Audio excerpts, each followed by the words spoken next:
and welcome back to another episode of the Change Officer podcast, STEP conference series. And I'm super humbled to have Chaymae here with me, madebySUNDAY. Nice to meet you, Vuk. How are you? I'm super good. Happy to be here. Thank you for taking the time. Yeah. How do you like STEP conference so far? Yeah, it's good. It's actually my first time. Yeah. I remember STEP from when I was a student. It was just a blog.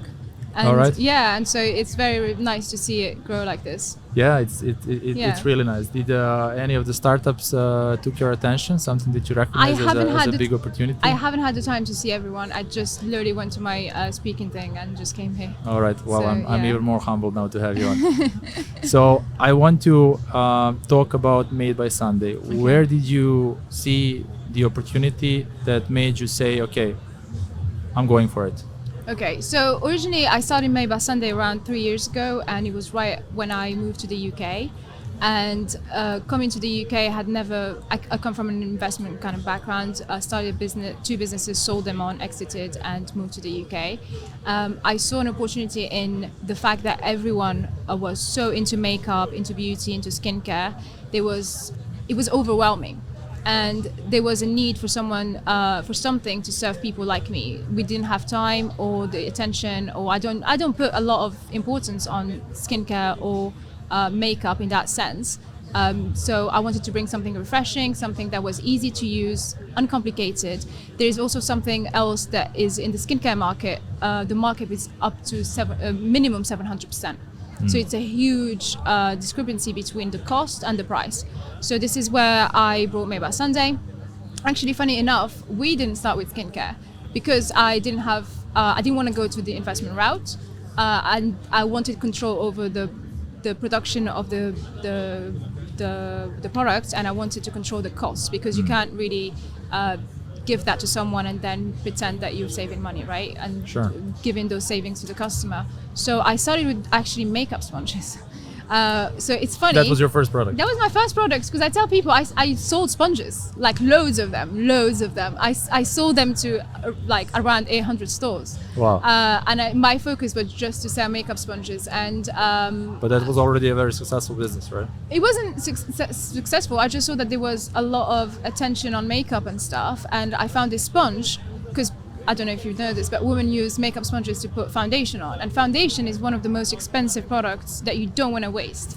And so I found this sponge that wouldn't absorb, we say like, it absorbs 70% less than other sponges. All right. And that was kind of my entry as someone who is not known in the makeup industry. I'm not an influencer in makeup or anything like that. So yeah, so we just sold as many as possible. We did a lot of viral content around it.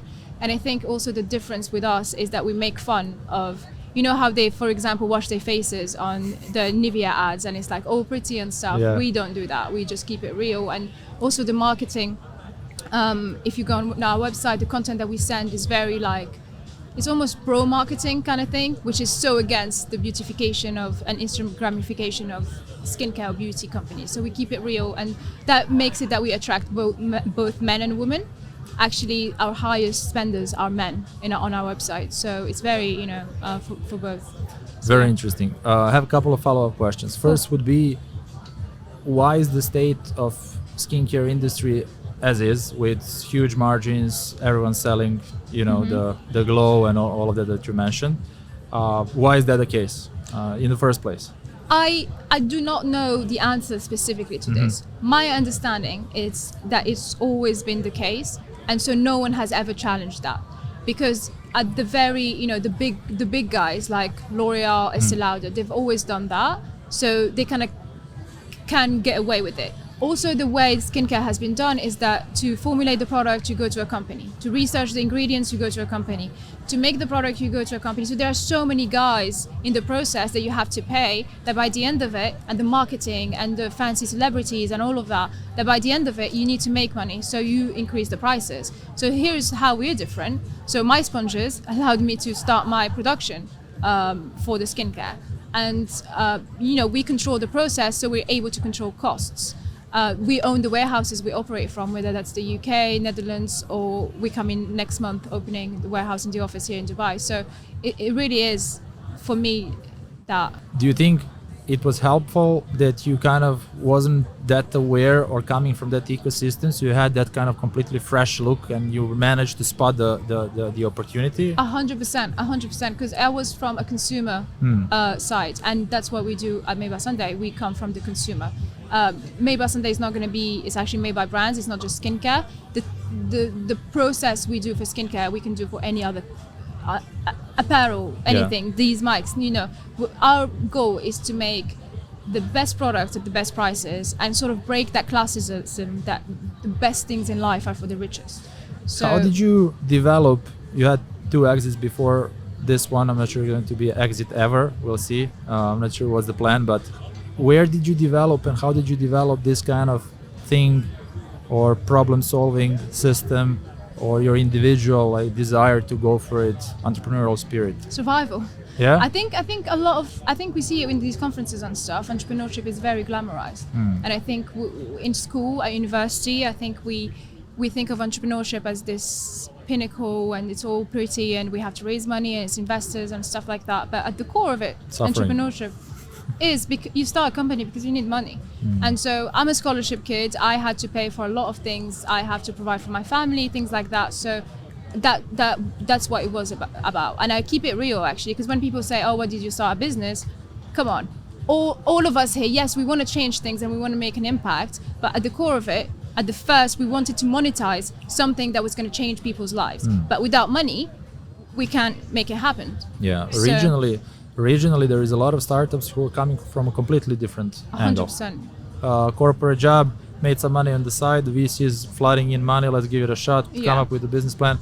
I'm actually surprised how many people did I meet in Dubai that raised decent rounds, what used to be easily called Series A. Yeah. Easily called Series A, saying, yeah, this was my first business. I'm like, I know. What do you mean, like it's your first business? It's very privileged. It's a very privileged position to come from. As long as you went to the right universities, connected with the right people, you can raise money. I went to those universities. I also worked on the other side of the investment. I worked in both investment in Malaysia for startups, but also in a hedge fund, so public listed companies. And so I saw that, and I was never really like, oh, this is what I aspire, kind of like, I saw the other side. Yeah. Investors are a business as well, and so as long as you have a business that makes money, that has healthy metrics, I would rather put my focus on that and growing the business, and then they come to you. And that we see it every. I talked about it in the panel.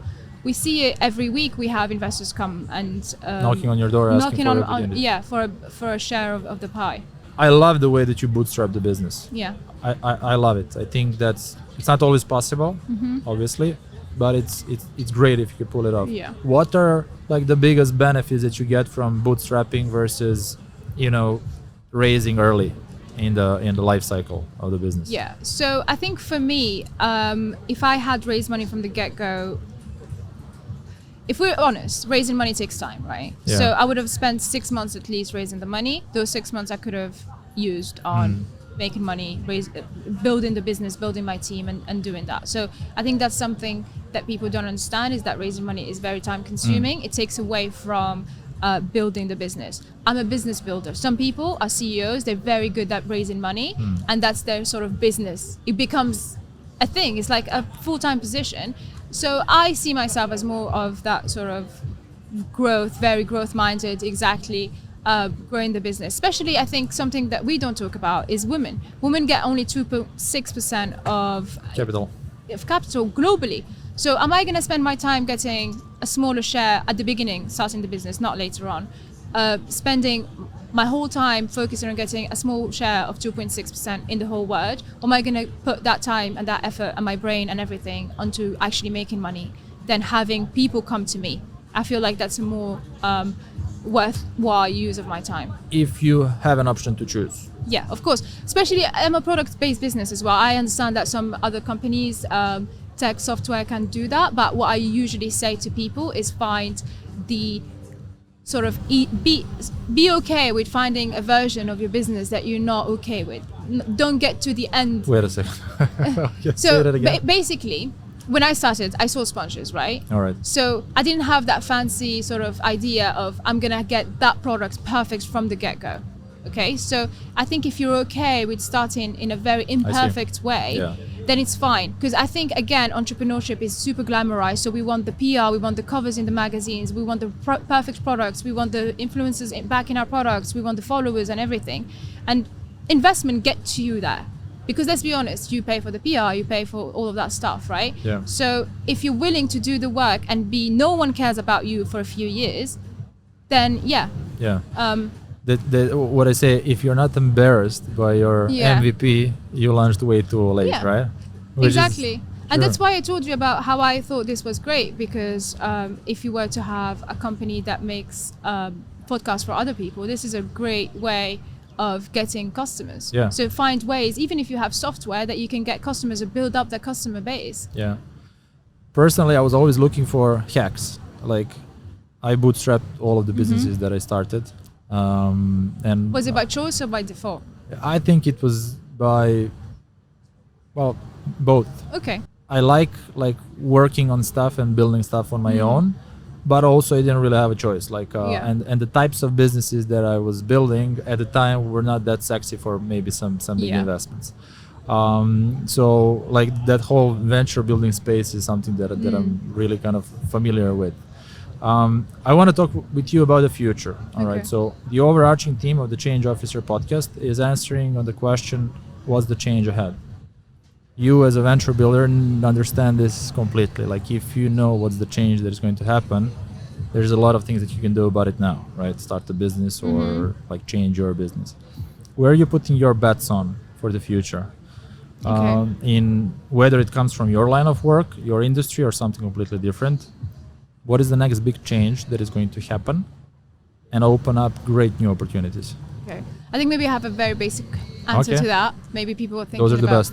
Yeah, those are the best. I have always been driven by creating jobs, but also improving the way people work. We spend more time at work than we would spend at home. And so for me, something that drives me is I want to create jobs that people love to be in. And so, especially as we see a lot of people want to be their own bosses, want to be entrepreneurs, especially with the pandemic, people don't even want to go back to work. And so for me, a lot of the way I'm building the company is that I'm allowing people to, generally, we are so invested in making it the best job they will ever have. And I think that's, for me, something that drives me in building my company. And also, a lot of these people a lot of entrepreneurs are going to fail, right? So they're going to need jobs, and a lot of people are not made up to be entrepreneurs. They don't want to be that, right? So we have to make sure that the jobs we're creating are jobs that people love. Is hiring a big part of your role? Not necessarily your role, your approach to business. Yes. I'm out there to create as many. I'm originally from Morocco, so I saw a lot of unemployment, right? And I think coming here in Dubai, we forget that there are other regions in the Middle East. It's not just Dubai and the UAE. There are other regions that are really flagged by unemployment. And even in the UK, where my business is, there is a lot of unemployment. There is a lot of, not just unemployment, even when people have jobs, they're just so dead. They just brain dead. And I want to like switch them up, and I want them to feel passion about what they're doing and feel that they're part of something, you know? So that's where I'm standing. When you are looking for your next hire, where are you looking for people? Okay, so this is a question that I actually changed my answer to. All right. Because the realities of hiring, because we hire a lot, and we're going through a lot of hiring and also firing. Yeah. Is that now I know exactly what I'm looking for. So I'm looking for someone. Let's say. Okay, pay attention, everyone. So if you're really good at what you're doing, like really have experience and everything, I want you to be able to still want to grow and be the best. But I also want you, because we're a startup and we kind of starting from nothing. We're not L'Oreal, Estée Lauder yet. We're not big beauty empires. I want you to be ready as well to do the grunt work and like the below work. So you have to be able to sort of work on both sides of both ends. And essentially that's what founders do as well. How do you do that? That's a tough sell, right? I know, but it's also like, I have these conversations a lot because, like I said, hiring is very big for us, and I have these conversations with investors, not my investors, but just generally people in the industry, is that you can't really know from a resume, can you? And especially interviews. Some people are really good at interviewing, but they're not good at the job. And so it really is like, Trial and hit or error. miss. Yeah, exactly. And if it doesn't work, then it doesn't work, and then we just move on, and then we replace the person. But then if the person is really ready to be the best at what they're doing, then they have the greatest job, genuinely. So All right, interesting. yeah. Made by Sunday. Next 3, 5, 10 years. What do you reckon? So we're completely shifting from going through retailers to e-commerce, completely focusing on that. Again, it was a detour that I used intentionally so I could grow the company, the e-commerce side. We're opening stores. We're opening a store in Oxford Street next month in London. We are going through the model of just selling through e-commerce and our own stores. We're also coming to the Middle East on our own channels as well, e-commerce. We're opening a warehouse and an office as well. And yeah, continuing. Sounds exciting.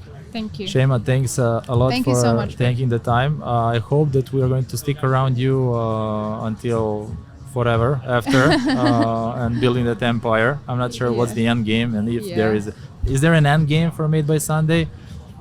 I honestly, there isn't, because once you have a good approach to things and you have something that works, you could do it on anything.